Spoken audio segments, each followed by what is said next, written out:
Video में हम बात करने वाले हैं आरपीएमसी के उन स्टूडेंट के बारे में जो डीएमएलटी कर रहे हैं और हाल ही में अभी फर्स्ट ईयर के मेन और रिमांडेड एग्जाम होने वाले। तो पेपर सोल्यूशन को लेकर के हम बात करेंगे किस प्रकार से आपके लॉन्ग क्वेश्चन जो 20 नंबर का रहता है जिसके अंदर क्या क्या लिखना होता है और शॉर्ट क्वेश्चन के अंदर आपको क्या क्या लिखना होता है, यानी कि आंसर लिखने की प्रैक्टिस के बारे में कंप्लीटली बात करने वाले हैं। तो वीडियो को आप अंत तक देखिएगा, काफी सारी चीजें आपको नई सीखने को मिलेगी। Hi everyone, my self Ram Saini, एक बार फिर से आप सभी का पैरामेडिकल कैरियर पॉइंट के इस यूट्यूब चैनल पर हार्दिक स्वागत। दोस्तों हम बात करेंगे यहाँ पे डीएमएलटी फर्स्ट ईयर के पीवाईक्यू सॉल्यूशन के बारे में और सब्जेक्ट आपका जो रहने वाला है एनाटॉमी एंड फिजियोलॉजी, और साथ में हम बात करेंगे कि आंसर आपको किस प्रकार से लिखना है। हम दोनों ही चीजों के बारे में बात करेंगे जहां से आपके डाउट जो है क्लियर होने वाले हैं। तो सबसे पहले मैं बात करूंगा प्यारे दोस्तों, आज के सेशन के अंदर हम जो पेपर ले रहे हैं वो पेपर कौन सा है उसके बारे में चर्चा करते हैं।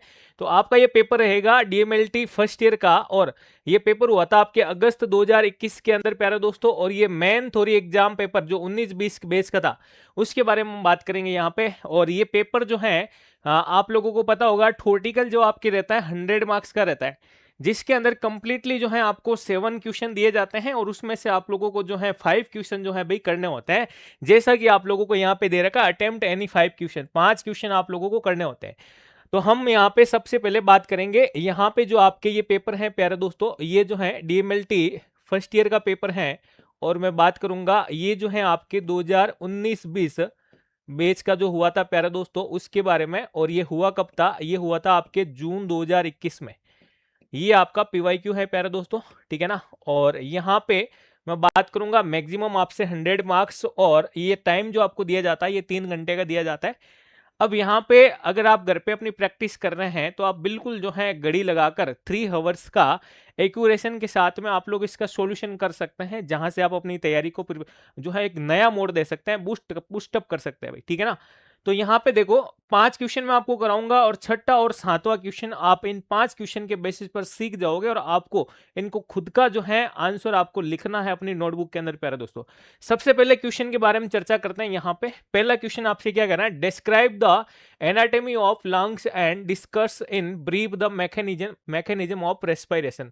फर्स्ट नंबर क्वेश्चन है प्यारे दोस्तों यहाँ पे, और पेपर के अंदर ये क्वेश्चन यहाँ पे आपको 20 नंबर का क्वेश्चन दे रखा है प्यारे दोस्तों, ठीक है।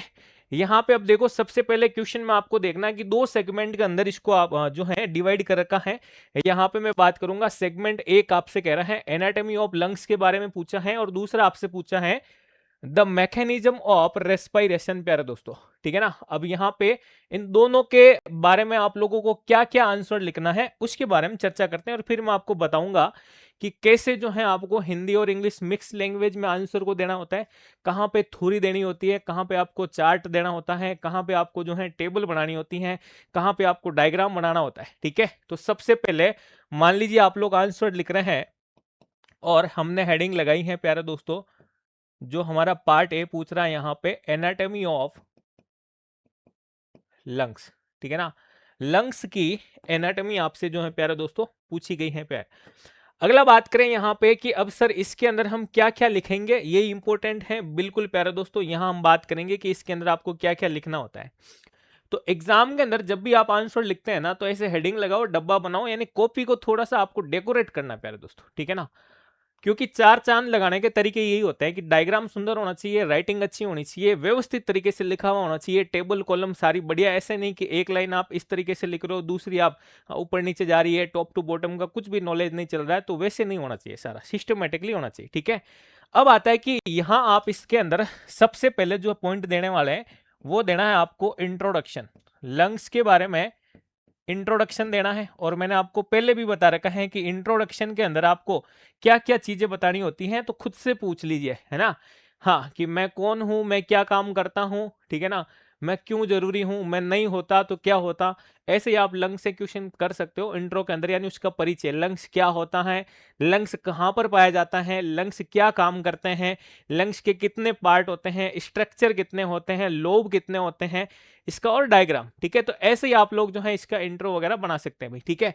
फिर आता है कि इंट्रो देने के बाद में अब इसमें लोकेशन वगैरह सारी चीजें आ गई, आपको बढ़िया सुंदर सुंदर इसके क्या बताने प्यारे दोस्तों, फंक्शंस बताने, क्या बताने हैं, इसके फंक्शंस बताने हैं। फंक्शन बताने के बाद में, ठीक है ना, हम सीधा चलते हैं इसके स्ट्रक्चर की तरफ। किसकी तरफ? इसके स्ट्रक्चर की तरफ चलेंगे। ये आ गया इसका स्ट्रक्चर, और स्ट्रक्चर के अंदर ही फिर आपको लोब्स के बारे में बताना होता है। तो यानी कि इसके अंदर आपको इसकी थ्योरी देनी है प्यारे दोस्तों, और इसमें देना है आपको एक डायग्राम। ठीक है, अब अगर आप चाहो तो डायग्राम प्यारे दोस्तों यहां भी दे सकते हो और आप स्ट्रक्चर के अंदर भी दे सकते हो। तो ये एनाटॉमी ऑफ लंग्स के अंदर अभी स्ट्रक्चर में भी क्या क्या लिखना होता है वो सारी चीजें मैं आपको बताऊंगा, कैसे सारी चीजें लिखनी होती है। लेकिन सेकंड पार्ट आपसे पूछ रहा है यहां पे प्यारे दोस्तों क्या, कि मैकेनिज्म ऑफ रेस्पिरेशन, मैं यहीं पे इसका भी बता रहा हूं। मैकेनिज्म ऑफ रेस्पिरेशन के अंदर आप क्या लिखेंगे, मैकेनिज्म ऑफ रेस्पिरेशन, इसके अंदर फिर आपको क्या क्या देना है। 20 नंबर का क्वेश्चन है, आप लोगों को सारी चीजें पता होगी कि माइंड में खूब सारे आपके क्वेश्चन चलते रहते हैं कि सर कितने पेज वगैरह बढ़ने होते हैं। तो ढंग से आंसर लिखोगे तो अपने आप ही आपके पेज भर जाएंगे प्यारे दोस्तों, ठीक है ना। हाँ, तो यहां बात करेंगे कि मैकेनिज्म ऑफ रेस्पिरेशन होता क्या है। सबसे पहले ही आप लोगों को इसका क्या बताना है, इंट्रोडक्शन। हमें यह समझाना है कि ये क्या होता है, ठीक है। और हम ये समझाने के बाद में प्यारे दोस्तों इस मैकेनिज्म को एक चार्ट के बेसिस पे बनाएंगे। मैं आपको इसका जो आंसर लिखने का तरीका बताना हूं, वो तरीका मैं श्योर गारंटी के साथ कह सकता हूं कि इस पैटर्न में आपने आंसर नहीं लिखा होगा, ठीक है ना। हाँ, इसके बाद हम बात करेंगे कि चार्ट बनाने से हमें पता चल जाएगा कि हमें आगे का आंसर कैसे लिखना होता है। ये सारे क्वेश्चन के अंदर मैं चार्ट के बेसिस पर ही चलता हूं, क्यों, क्योंकि इजी हो जाता है आप लोगों के लिए कि भाई आगे हम आंसर कैसे लिखेंगे। रिटन एग्जाम के अंदर ये आपको डिसाइड करना बहुत डिफिकल्ट होता है कि इस लाइन के बाद कौन सी लाइन आएगी, और इसीलिए आरपीएमसी के अंदर जो है बच्चे फेल हो जाते हैं और उनके मार्क्स कम आते हैं। क्यों, क्योंकि एक लाइन के बाद अगली लाइन को कैसे कनेक्ट करना होता है वही आप लोग समझ नहीं पाते आंसर के अंदर, ठीक है ना। तो उसे आप समझिएगा। अब मैकेनिज्म में हम दो प्रोसेस के बारे में पढ़ते हैं, तो सीधा सीधा हम लिखेंगे यहां पे कि हम जो है इंस्पायरेशन और एक्सपायरेशन के बारे में यहां पे बताने वाले हैं, ठीक है ना। और ये दोनों के हम थ्योरी बताने के साथ साथ हम इन दोनों के क्या देने प्यारे दोस्तों, यहां पे इन दोनों के डायग्राम देने। यानी कि हम बात करेंगे सर यहां पे इनकी थ्योरी और इसके साथ में इनका डायग्राम, ठीक है। तो ये चीजें अब किस प्रकार से आंसर के अंदर अपन पुट डाउन करेंगे, ठीक है। तो यहां पे देखिएगा, इसका आंसर जब अपन लिखते हैं तो कैसे लिखते हैं, आ जाओ। सबसे पहले अपन ने हेडिंग लगाई आंसर एनाटॉमी ऑफ लंग्स, और इसका दिया हमने इंट्रो। इंट्रो देने के बाद मैंने आपको कहा था इंट्रो में आपके लोकेशन फंक्शन सारी चीजें आ गई। इंट्रो के अंदर भी आप डायग्राम दे सकते हो प्यारे दोस्तों, ठीक है ना, या फिर लास्ट में दे सकते हो। इस लंग्स के लिए मैं बात कर रहा हूं, ठीक है। अगला आता है कि यहाँ पे इंट्रो, और इंट्रो के अंदर ही फिर आपको इसके ऐसे चार्ट बनाना। मैंने अभी चार्ट की बात की कि लंग्स के अंदर अपेक्स, बेस, उसके सरफेस और उसके बॉर्डर की हमने यहाँ पे बात की है, और फिर एक एक लाइन इनके बारे में हमने समझाया। अपेक्स आ गया, बेस आ गया, इसके सरफेस आ गए और इसके बॉर्डर्स आ गए। और ये जो लैंग्वेज है प्यारे दोस्तों, ये इंग्लिश और हिंदी मिक्स में चल रही है। इस प्रकार से आपको यहाँ पे आंसर लिखना है। फिर आता है कि इसके लोब्स के बारे में आपको बताना है प्यारे दोस्तों, ठीक है ना। लोब के बारे में आपको बताना है। तो दो पार्ट हैं, और पार्ट के अंदर सब पार्ट्स की बात करें तो 3 लोब हो गए इधर, और लेफ्ट के अंदर आपके हो गए 2 लोब। इस प्रकार से आपको जो है समझाना है प्यारे दोस्तों।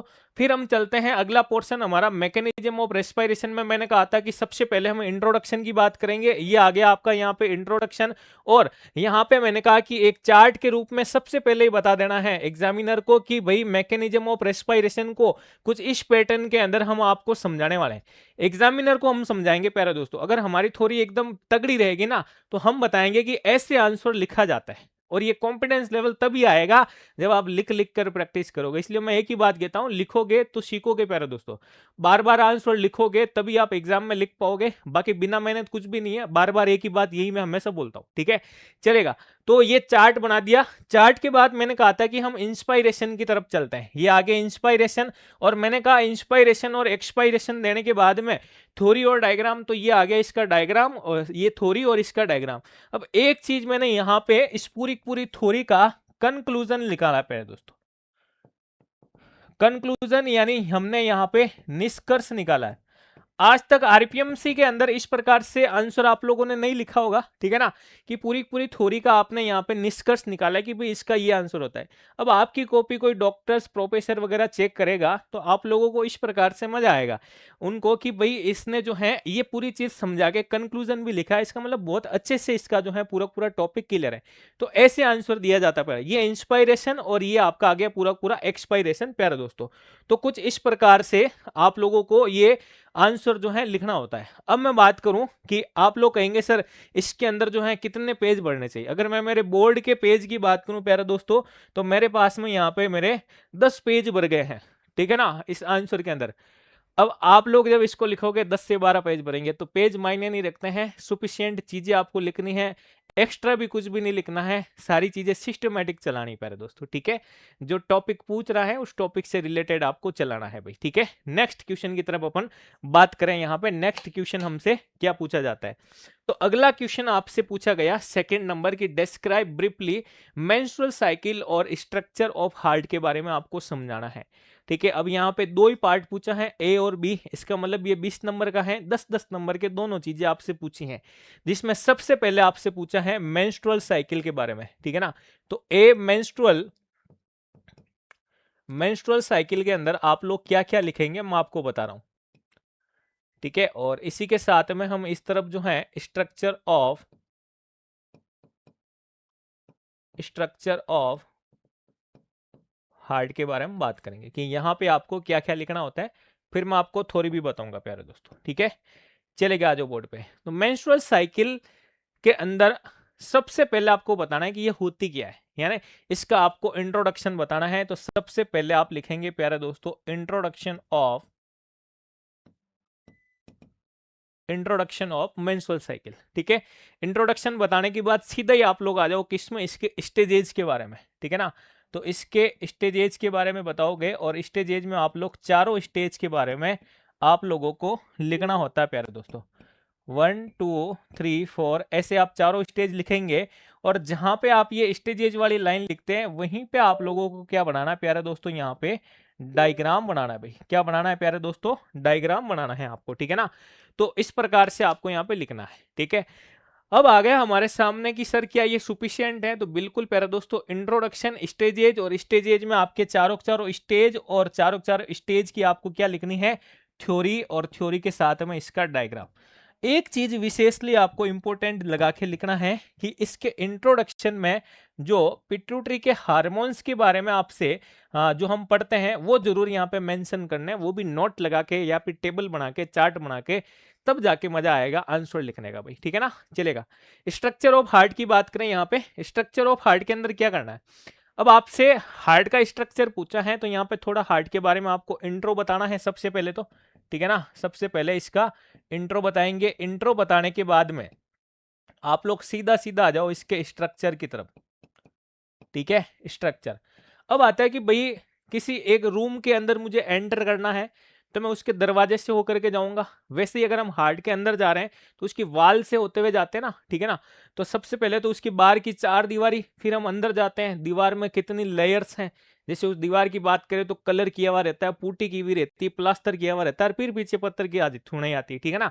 हाँ, तो वैसे ही हार्ट के अंदर तीनों लेयर से होते हुए, ठीक है। तो वैसे चलना है। तो स्ट्रक्चर में या तो सबसे पहले चार्ट बना के समझा दूं उनको कि भाई हम इस पैटर्न में चलेंगे, नहीं तो यहाँ पे आप लोग को वाल्स के बारे में समझाना है। और वाल्स से जैसे ही अंदर जाओगे प्यारे दोस्तों आप लोगों के सामने क्या आ जाएंगे, चैम्बर्स आ जाएंगे प्यारे दोस्तों। और स्ट्रक्चर के अंदर आपको क्या बनाना होता है प्यारे दोस्तों, डायग्राम बनाना होता है। क्या बनाना होता है प्यारे दोस्तों, डायग्राम आप लोगों को बनाना होता है, ठीक है। और बात करूं यहाँ पे कि चार चैम्बर्स के बारे में जब आप बताएंगे प्यारे दोस्तों तो उनकी आपको क्या करनी है, थ्योरी भी मेंशन करनी है प्यारे दोस्तों, ठीक है ना। तो अब अपन बात करें, देखो कैसे आपको जो है इंट्रो वगैरह सारी चीजें लिखनी है। तो ये रहा आपका टॉपिक यहाँ पे मेंस्ट्रुअल साइकिल, और इसके अंदर मैंने कहा था आपको इसका इंट्रोडक्शन जो है सबसे पहले देना है। किस प्रकार से जो है हिंदी और इंग्लिश दोनों ही पैटर्न में आपको सबसे पहले मैंने यहाँ पे देखो मेंस्ट्रुएशन की प्रक्रिया के बारे में जो है यानी इसकी जो है डेफिनेशन के बारे में बताया है, ठीक है ना। और कैसे जो आपके फर्स्ट टाइम मेंस्ट्रुअल साइकिल का आना मेनार्ड से कहलाता है। ये सारी चीजें देखो एक लाइन दूसरे लाइन से क्या कर रही है, कनेक्ट कर रही है प्यारे दोस्तों, ठीक है ना। इस प्रकार से आप लोगों को जो है वहां पे लिखना होता है भाई आंसर। इंट्रो के बाद में अगर अपन बात करें, यहाँ पे मैंने आपको कहा था कि इसका सबसे बड़ा रोल होता है यहाँ पे, तो इसके बारे में आपको बताना है। यानी यहाँ पे एफएसएच और एलएस के बारे में आपको, यानी हार्मोन्स के बारे में आपको बताना है। फिर आपको लिखना है इनकी स्टेजेस के बारे में। स्टेजेस में आपकी चारों स्टेज, और मैंने कहा जिस भी पेज पे आप ये आंसर लिख रहे हैं, ठीक है ना, नीचे के टाइम में लिख रहे हैं, यानी पेपर में जो आपका पेज है कॉपी का, काफी बार होता है कि ऊपर आपका ये लाइन लिखते लिखते आ जाए या नीचे आ जाए, तो उसी के जस्ट सामने इस डायग्राम को बना दो। उससे क्या होगा कि ये जो फेस है उसके साथ में ये डायग्राम आपका मैच हो जाएगा, ठीक है ना। तो इस प्रकार से, और फिर मैंने कहा डायग्राम के साथ में आपको देनी थ्योरी। थ्योरी में सबसे पहला आपका फर्स्ट फेस आ गया, प्रोलिफेरेटिव फेस, इसकी थ्योरी। फिर हम बात करें सेकंड, थर्ड और फोर्थ। इस प्रकार से आपको जो है ये 10 नंबर का क्वेश्चन जो है आपको लिखना होता है पैरल। सेकंड पार्ट था हमारा बी, इसके साथ ही स्ट्रक्चर ऑफ हार्ट। इसमें मैंने कहा कि ऐसा इंट्रो देना है छोटा सा जिसके अंदर सारी चीजें आ जाए। पैरा दोस्तों, स्टडी ऑफ हार्ट आ गया, pumping organ, muscular hollow organ, shape आ गया, वेट आ गया, मेल फीमेल दोनों, लेंथ विथ थिकनेस और लोकेशन। छोटा सा आप देंगे यहाँ पे, सारी चीजें आपसे जो है आप लोग यहाँ पे लिख पाएंगे, ठीक है। अब यहाँ पे कोई हार्ड और फास्ट काम नहीं हो रहा है कि भाई किस प्रकार मैं याद करूंगा। ये छोटी छोटी ऐसी चीजें हैं जो हम छोटी क्लासों में भी पढ़ के आए हैं प्यारे दोस्तों, क्योंकि साइंस सब्जेक्ट हमारा 10th में भी था प्यारे दोस्तों, तो वहां भी अपन पढ़ के आए, और छोटी क्लासों में कहीं ना कहीं इन सारी चीजों को अपन पढ़ते हुए आए। तो ज्यादा आपको जो है यहाँ पे हेडेक नहीं लेना है। अगला आता है कि स्ट्रक्चर ऑफ हार्ट के अंदर अब आपको यहाँ पे क्या क्या चीजें ऐड करनी है। मैंने कहा था कि चार्ट से समझा दो, एक तो लेयर्स को, ठीक है ना, तीनों तीनों लेयर्स आ गई, जो मैंने वाल्स का आपको दीवार का एग्जांपल लेके समझाया। फिर हमने बात करनी है यहाँ पे कि भाई पेरिकार्डियम जो है इसके पास में 2 लेयर हैं, दोनों बारे में बता दो, और लेयर्स का बढ़िया डायग्राम बना दो। जरूरी नहीं है यहाँ पे किताब का डायग्राम बनाए, आप अपने हाथ से, मैंने ये आपको पढ़ा भी रखा है इस प्रकार से डायग्राम बना के कि भाई इधर हार्ट है, मैं इसके अंदर जाने की कोशिश कर रहा हूँ, तो मैं किन किन लेयर से टकराऊंगा। तो चीजों को ईजी बना के आपको पढ़ना है। नेक्स्ट आता है फिर इनके बारे में थोड़ी, तो आपका ये पेरिकार्डियम, मायोकार्डियम और एंडोकार्डियम। इसके बाद में मैंने कहा था कि जब हम अंदर चले जाते हैं तो हम चेंबर्स के पास में पहुंचते हैं, तो इस चेंबर्स के बारे में आपको समझाना होता है। और यहाँ पे आपके चेंबर्स की theory, right atrium, right ventricle, left atrium और लेफ्ट वेंट्रिकल, चारों के चारों की ये थी आपकी थ्योरी। अगला मैं बात करूं प्यारे दोस्तों कि जिस प्रकार से ये आपके आंसर रिटर्न प्रैक्टिस में आपको बता रहा हूं कि कैसे क्या लिखना होता है। अभी आपके एग्जाम के 20 से 25 दिन बचे हुए हैं, ऐसे ही आप लोग प्रिपरेशन करना चाहते हैं तो आप पैरामेडिकल करियर पॉइंट का जो एप्लीकेशन है वहां पे आप लोग जो है ज्वाइन कर सकते हैं इस बैच को, ठीक है ना, जिसके अंदर अभी आपके 20 दिन के अंदर आपको कैसे 5 ईयर्स के पेपर का एनालिसिस करना है, हिंदी और इंग्लिश दोनों में लिखना है, आंसर रिटन प्रैक्टिस और लॉन्ग और शॉर्ट क्वेश्चन को समझकर। अभी जो पूरे साल नहीं पढ़ा तो आप 20 दिन में पढ़कर भी इस तैयारी को आप कर सकते हैं अच्छे से, जिसमें आपके ये तीनों पेपर हैं प्यारे दोस्तों, ठीक है ना, एनाटॉमी, फिजियोलॉजी, हिमेटो ब्लड बैंक और सीपी भाई, ठीक है। इनके पीवाईक्यू जो है आपको 5 सालों के तो एटलीस्ट जो है लिख लिख कर रफ कॉपी के अंदर 3 रफ कॉपी डाल करके तीनों सब्जेक्ट की, ठीक है ना, और आपको प्रैक्टिस करनी है। एक ही सहारा है कि प्रैक्टिस प्रैक्टिस प्रैक्टिस और हैंड रिटन प्रैक्टिस, ठीक है ना, तभी आप लोग जो है लिख पाएंगे वहां पे। नेक्स्ट क्वेश्चन की तरफ चलते हैं। अगला क्वेश्चन आपसे क्या कहता है, अगला क्वेश्चन पूछा गया है बड़ा क्वेश्चन। बड़ा क्वेश्चन हमेशा आपसे लॉन्ग क्वेश्चन जो 20 नंबर का होता है, ये आपसे पार्ट में है कि enumerate the functions of kidney, यानी फर्स्ट तो आपसे पूछ लिया किडनी के बारे में। सेकंड आपसे क्या पूछ रहा है, discuss the mechanism of urine formation. Second आपसे पूछ लिया mechanism of urine formation, mechanism of urine formation, ठीक है ना। अब आता है यहाँ पे कि सर इनके अंदर क्या क्या लिखेंगे। देखो बड़ा क्वेश्चन जब भी पूछा जाएगा 2 या 3 सेगमेंट पूछे जाएंगे, उसके अंदर क्या पूछे जाएंगे, सेगमेंट पूछे जाएंगे। छोटा क्वेश्चन होगा तो उसमें एक ही टॉपिक के बारे में कंप्लीट डिटेल्स पूछी जाएगी, ठीक है। तो ये भी एक फायदा है कि भाई बड़े क्वेश्चन में आपसे जो भी सिस्टम पूछा जाए पूरे पूरे सिस्टम को जो है पूछ लिया जा सकता है। अगला बात करें कि इस क्वेश्चन के अंदर आपसे किडनी को अलग पूछा है, तो किडनी के अंदर आपको यहाँ पे क्या देना है, यहाँ पे आपको किडनी का इंट्रोडक्शन देना है, ठीक है। इसके साथ में फंक्शंस ऑफ किडनी देने हैं, फंक्शंस ऑफ किडनी देना है, ठीक है।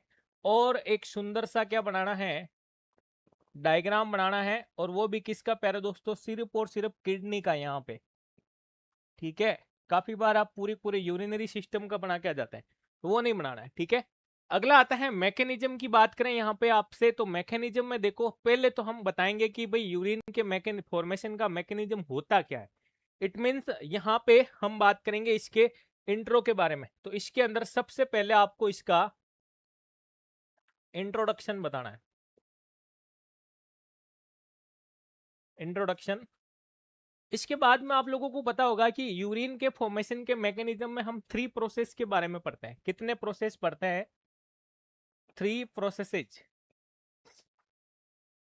तीनों प्रोसेस के बारे में पढ़ते हैं। तीनों प्रोसेस कौन कौन से प्यारे दोस्तों? तीनों प्रोसेस में आपके सबसे पहला आ जाता है अल्ट्रा फिल्ट्रेशन, अल्ट्रा फिल्ट्रेशन जिसे आप ग्लोमेरुलर फिल्ट्रेशन भी कहते हैं। दूसरा आता है रीएब्जॉर्प्शन, जिसे हम क्या कहते हैं? Tubular reabsorption, tubular reabsorption. और थर्ड आता है आपका ट्यूबुलर सीक्रेशन।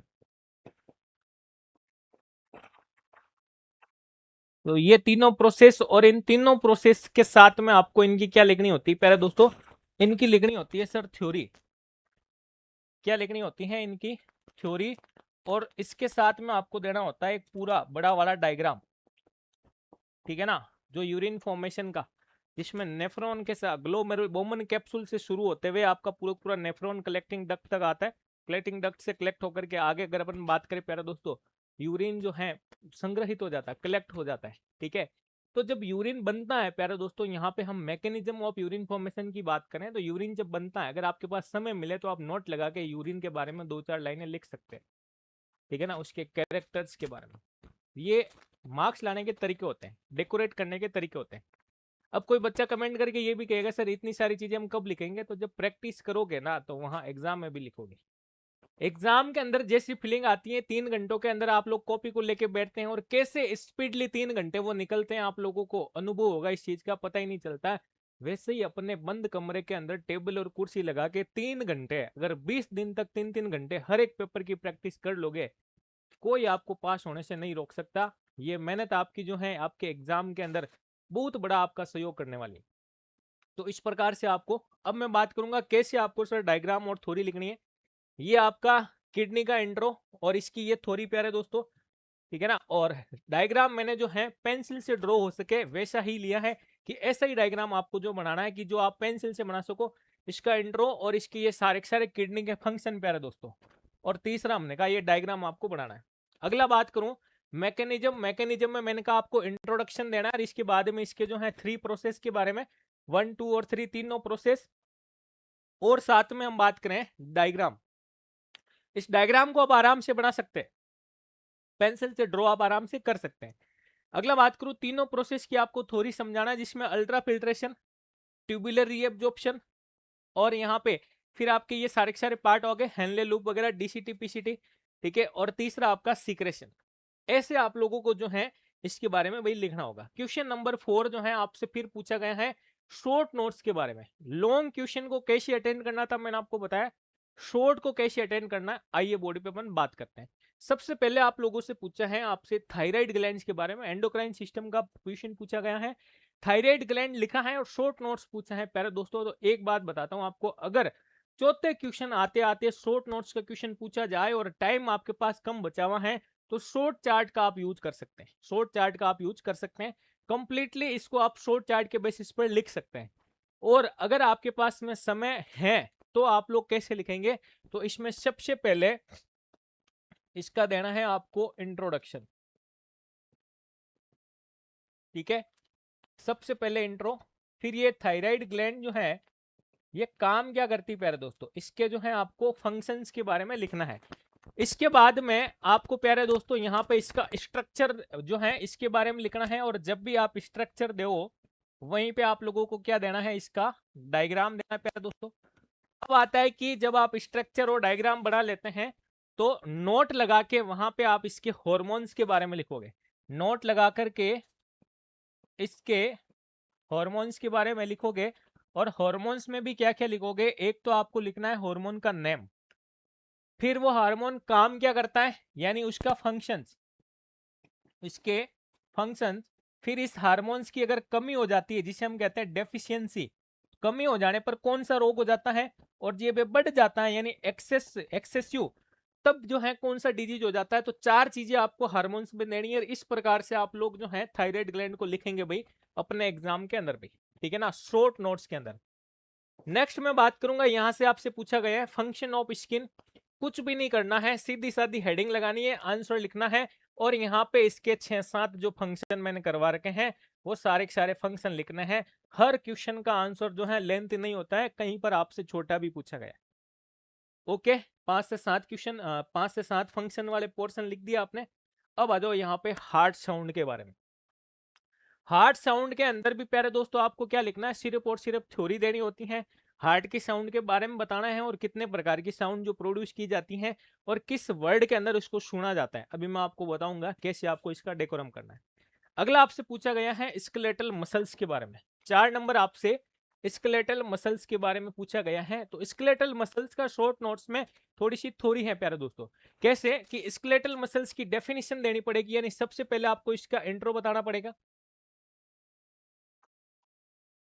इसके बाद इसके फंक्शंस बताने पड़ेंगे, ये क्या काम करती है तुम्हारी बॉडी में, ठीक है। और फंक्शन के बाद में हम इसके स्ट्रक्चर की तरफ चलेंगे, और स्ट्रक्चर के अंदर आपको क्या देना होता है सर, डायग्राम देना होता है। अब आता है कि भाई यहाँ पे स्ट्रक्चर के अंदर सर डायग्राम, और डायग्राम के साथ में हमें थ्योरी देनी है, तो थ्योरी के अंदर क्या क्या लिखोगे। सबसे पहले मैं बात करूंगा कि वो सारे पॉइंट जो आपके डायग्राम में शो हो रहे हैं, तो होल मसल्स के बारे में लिख देंगे प्यारे दोस्तों यहाँ पे, होल मसल्स, फिर आ जाएगा आपका फेसाइकल्स, फेसाइकल्स के बारे में पढ़ते हैं, फिर आ जाएगा आपकी फाइबर, यानी मसल्स फाइबर जो है, मसल्स फाइबर, एक एक लाइन में डेफिनेशन लिखनी प्यारे दोस्तों। फिर आ जाएगा आपका मायोफाइब्रिल्स, ठीक है, इसकी भी एक लाइन में आपको डेफिनेशन लिखनी है। फिर आ जाएगा आपका सार्कोमेर, सार्कोमेर यूनिट की जो बात करूंगा, तो ये सारे पॉइंट जो है प्यारे दोस्तों लिखने हैं, और इनकी वन लाइनर थ्योरी लिखनी है। मैं यहाँ पे लिख रहा हूं इनकी वन लाइनर थ्योरी आपको 100% देनी प्यारे दोस्तों, ठीक है। हाँ, तो कैसे इनका आंसर दोगे, बात करते हैं थायराइड ग्लैंड से स्टार्ट करते हैं। ये आपकी थायराइड ग्लैंड है आपके सामने, और इसका जो है इंट्रो दे रखा है, जिसमें हमने कहा कि ये एंडोक्राइन ग्लैंड है, और ये जो है आपके इसका लोकेशन दिया कि भाई ट्रेकिया और लैरिंग्स के जंक्शन पर सिचुएटेड होती है, और इस जंक्शन को हम इस्थमस या कनेक्टर कहते हैं, ठीक है। तो कैसे लाइन टू लाइन कनेक्ट हो रही है, फिर हमने जो है इसके स्ट्रक्चर की बात की है, इसके साथ में इसका डायग्राम दिया यहाँ पे। फिर हमने हार्मोन की बात की है, हार्मोन के अंदर हमने इनके नाम लिखे, मैंने कहा नाम लिखना, फिर फंक्शन लिखना, फिर डेफिशिएंसी, और फिर इनका एक्सिस, 4 चीजें लिखनी है, और चारों चीजों के बारे में मैंने आपको बताया। ऐसे आप लोगों को अटेंड करना है क्वेश्चन। इसकी पीडीएफ आपको हमारे टेलीग्राम चैनल पे मिल जाएगी, वहां से आप इसे डाउनलोड करके प्रिंट निकाल के आप अच्छे से देखो कि कैसे मैंने आंसर लिखे है, ठीक है ना, हिंदी इंग्लिश मिक्स में। वैसे आप लोग भी प्रैक्टिस करें, घबराने की कोई आवश्यकता नहीं, अभी आपके पास समय है प्यारे दोस्तों, और आप आराम से कर सकते हैं भाई, ठीक है। अगला बात करें, फंक्शन पूछा है, सिर्फ और सिर्फ स्किन के सारे फंक्शन दे दो। प्रोटेक्शन का काम करती है, टेम्परेचर रेगुलेशन का करती है, सेंसेशन, एक्सक्रीशन, विटामिन डी का सिंथेसिस करती है, स्टोरेज का काम करती है, एब्जॉर्प्शन का काम करती है, एसिड बेस बैलेंस बनाने का काम करती है, और वाटर बैलेंस का काम करती है। सी आपसे पूछा हार्ट साउंड, हार्ट साउंड होता क्या है, सबसे पहले इसके इंट्रोडक्शन को समझाओ, और इसके बाद में मैंने कहा कि जहां पे चार्ट देना है वहां पे चार्ट से समझा दो, 1 2 3 4 सारे, और जिसको सुन सकते हैं लब डब और नहीं सुन सकते लिख दिया, और इनका डिस्क्रिप्शन दे दिया, बस ये सारी चीजें आप समझा दो, बहुत बेहतरीन तरीके से, सिंपल तरीके से ये आपका यहाँ पे आंसर हो जाएगा पहले, ठीक है ना। नेक्स्ट आता है आपके सामने स्केलेटल मसल्स, और मैंने कहा सबसे पहले इसमें हम इंट्रोडक्शन देंगे इसका, ठीक है ना। इंट्रोडक्शन के अंदर हम क्या देते हैं, डेफिनेशन, कि भाई कहते किससे हैं, ठीक है ना। इसे हम फिर हम क्या कहते हैं, वॉलंटरी मसल्स भी कहते हैं, ये भी हमने लिखा है, स्ट्राइटेड मसल्स भी कहते हैं, ये भी हमने लिखा है, कहाँ कहाँ देखने को मिलती हैं। फंक्शंस के बारे में बात की हमने यहाँ पे, body movement, maintain posture, heart heat production, और जॉइंट स्टेबिलिटी। फिर हम आए यहाँ पे इसके स्ट्रक्चर, और स्ट्रक्चर के सामने आ गया डायग्राम। होल मसल्स की मैंने बात की थी, जिसमें हमने एपी पेरी एंडोमेशियम की बात की है, फेसाइकल्स की बात की है, मसल्स फाइबर की बात की है, एक एक लाइन में। मसल्स फाइबर के कैरेक्टर दे सकते हो, लंबे होते हैं, सिलेंड्रिकल होते हैं, मल्टी न्यूक्लिएटेड होते हैं, एंडोमाइसियम से कवर किए हुए रहते हैं। इनकी सेल मेम्ब्रेन को सार्कोलेमा कहते हैं और इनके साइटोप्लाज्म को सार्कोप्लाज्म कहते हैं। ठीक है, फिर हमने कहा मायोफाइब्रिल्स लिखना है, लिख दिया। सार्कोमेर हमने कहा था जो आपके स्केलेटल मसल्स की स्ट्रक्चरल और फंक्शनल यूनिट होती है, बहुत इंपॉर्टेंट है भाई, ठीक है ना।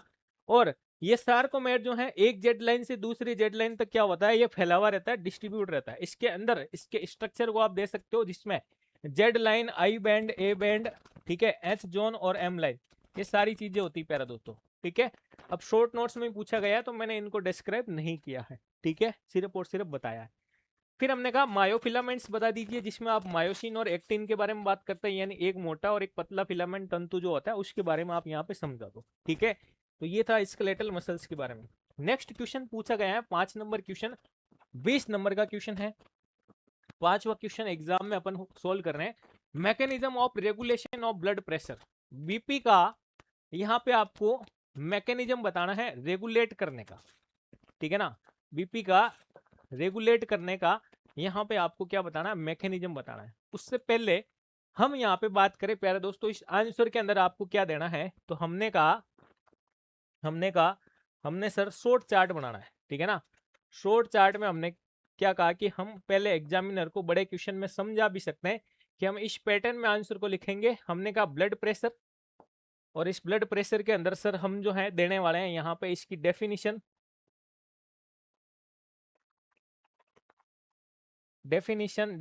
के साथ में आप जो है नॉर्मल वैल्यू या नॉर्मल बीपी कितनी होती है वो भी समझा सकते हो। फिर हम बात करें कि ऐसे कौन कौन से फैक्टर्स हैं, ठीक है ना, ऐसे कौन कौन से फैक्टर्स हैं जो इसे अफेक्ट करते हैं। फैक्टर्स अफेक्टिंग के बारे में भी दे सकते हो यहाँ पे, कौन कौन से फैक्टर हैं। फिर अपन बात करें यहाँ पे प्यारे दोस्तों इसके रेगुलेशन ऑफ बीपी के बारे में, ब्लड प्रेशर के बारे में, रेगुलेट करने के बारे में बात करें यहाँ पे, तो प्यारे दोस्तों यहाँ पे हम जो इसके मैकेनिज्म की बात करें तो दो चीजें पढ़ते हैं। एक आता है शॉर्ट टर्म रेगुलेशन और एक आता है लॉन्ग टर्म रेगुलेशन, ठीक है ना। एक आता है आपके सामने शॉर्ट टर्म रेगुलेशन और एक आता है लॉन्ग टर्म रेगुलेशन, और इन दोनों के अंदर थ्योरी ऐड करनी प्यारे दोस्तों। इन दोनों के अंदर थ्योरी है, आप लोगों को पता होगा, जिसमें लॉन्ग टर्म के अंदर अपन RAAS सिस्टम के बारे में वगैरह पढ़ते हैं, ठीक है ना। और अगला आप जो है लास्ट में आप इसको एक फ्लो चार्ट के बेसिस पर समझा सकते हैं भाई किस प्रकार से कौन सी प्रक्रिया होती है। अब इसकी जब हम थ्योरी बनाते हैं प्यारे दोस्तों, मैंने कहा ना ऐसे चार्ट बना करके आप लोगों ने अब तक नहीं पढ़ा होगा, लेकिन जिस दिन भी चार्ट बना के पढ़ोगे ना पूरी की पूरी थ्योरी आपको समझ में आ जाएगी। तो अपने आप को अपडेट कीजिए, किताबों से आप बाहर निकले और कुछ कुछ चीजें अपने मन से बनाकर भी लिखिए। एग्जाम के अंदर सारा रटाफिकेशन करके लिखने की आवश्यकता नहीं है, ठीक है ना, क्योंकि एग्जामिनर जो कॉपी चेक करता है वो स्टैंडर्ड वर्ड चाहता है, वो मैकेनिज्म चाहता है, वो सिस्टमेटिक आंसर चाहता है। वो ये नहीं चाहता कि 33 पेज भरे, 35 पेज भरे, 36 पेज, वो ये नहीं चाहता है। वो क्रीम चाहता है, आंसर चाहता है प्यारे दोस्त, ठीक है ना। चलेगा, तो बात करें यहाँ पे कैसे चार्ट को समझाना पड़ेगा। इस प्रकार से आप लोग चार्ट जो है आंसर लिख के समझा सकते हैं रेगुलेशन ऑफ बीपी के बारे में। पहले सबसे पहले डेफिनेशन देंगे, फैक्टर कौन से जो इसको अफेक्ट करते हैं। Mechanism of regulation of BP, BP को रेगुलेशन करने के मैकेनिज्म में शॉर्ट टर्म रेगुलेशन और लॉन्ग टर्म रेगुलेशन दोनों पढ़ते हैं, जिसमें इंपॉर्टेंट है लॉन्ग टर्म रेगुलेशन, क्योंकि इसमें हम RAAS के बारे में पढ़ते हैं, यानी रेनिन, एंजियोटेंसिन, एल्डोस्टेरॉन सिस्टम के बारे में पढ़ते हैं, ADH हार्मोन के बारे में पढ़ते हैं और ANP के बारे में पढ़ते हैं। फिर आता है आपका फ्लो चार्ट। ये फ्लो चार्ट इंपॉर्टेंट है प्यारे दोस्तों, एग्जामिनर देख के मार्क्स देगा आपको, ठीक है, कितना बेहतरीन तरीके से आंसर लिखा है। अब आता है कि सर इसकी थ्योरी कैसे लिखेंगे, तो आ जाओ बोर्ड पे। थ्योरी में ये आपका डेफिनेशन के बाद में देखो, ये आपका डेफिनेशन, ये नॉर्मल ब्लड प्रेशर, ये फैक्टर आगे सारे के सारे जो अफेक्ट करते हैं। अगला बात करें मैकेनिज्म के अंदर आपके शॉर्ट टर्म रेगुलेशन के तीनों पॉइंट, और ये आपका लॉन्ग टर्म रेगुलेशन जिसमें आपका ये RAAS, ये आपका ADH और ये आपकी ANP। तो ये इस प्रकार से आपको यहाँ पे देना है, और ये आपका है फ्लो चार्ट, ठीक है ना, कि भाई जब बीपी डिक्रीज होती है किडनी रिलीज करती है रेनिन को, ठीक है। तो ये पूरा पूरा मैकेनिज्म है प्यारे दोस्तों। तो ऐसे आप लोगों को आंसर लिखना होगा। अब मैं बात करूंगा, मैंने 5 क्वेश्चन आप लोगों को बताए यहाँ पे और पांचों के लिखने के तरीके और शॉर्ट और लॉन्ग दोनों में अंतर बता दिए हैं, और आंसर जो है कैसे लिखना है और हिंदी इंग्लिश मिक्स में कैसे लिखना है, इतने सारे प्रश्नों के जवाब मैंने आपको इस क्लास के अंदर दिए हैं। अब आता है यहाँ पे कि एक छोटा सा काम आप लोगों को दे रहा हूँ होमवर्क के तौर पे, ठीक है। इस होमवर्क को अगर आप कर पाते हैं तभी तो पता चलेगा ना कि आप सेल्फ स्टडी कैसे करते हैं, ठीक है। होमवर्क ये रहेगा कि जो क्वेश्चन नंबर 6 है आपके सामने, ये पेपर आपको मिल जाएगा ऐप में, वो दे रखा है शॉर्ट नोट्स का, जिसमें cardiac output, gastric juice, taste buds, बोल और सेकंड जॉइंट के बारे में पूछा, यानी 4 तो आपसे शॉर्ट नोट्स पूछे, 5 और 7वां क्वेश्चन पूछा आपसे कि anatomy and function of liver, complete आपको लीवर के बारे में पूछा है पहले। तो होमवर्क रहेगा शॉर्ट नोट्स एक तो आपको करना है और एक बड़ा क्वेश्चन आंसर आपको लिखना। आंसर कैसे लिखना मैंने सारी चीजें आपको बताई है, फिर भी नहीं लिख पा रहे हैं, मैंने आपको कहा पीवाईक्यू सॉल्यूशन का बैच चल रहा है, आप उसे ज्वाइन कीजिएगा और सारी चीजें सीखिएगा प्यारे दोस्तों, ठीक है। तो पीडीएफ के लिए टेलीग्राम को आप ज्वाइन करें, और ये जो मोबाइल नंबर दे रखे हैं प्यारे दोस्तों, इसके ऊपर आप लोगों को जो है व्हाट्सएप पे लिख के पीडीएफ भेजना है कि सर मैंने ऐसे आंसर लिखा है जो मैंने होमवर्क दिया है, ठीक है भाई, इस नंबर पे। बाकी कोई दिक्कत होने पर भी आप इस पे बात कर सकते हैं, यही हेल्पलाइन नंबर है आपका। तो मिलेंगे नेक्स्ट लेक्चर में, और अगर आपको सारी चीजें समझ में आई हैं तो आप एक अच्छा सा कमेंट जरूर कीजिएगा, और चैनल पर अगर आप नए हैं तो जरूर सब्सक्राइब करें। धन्यवाद।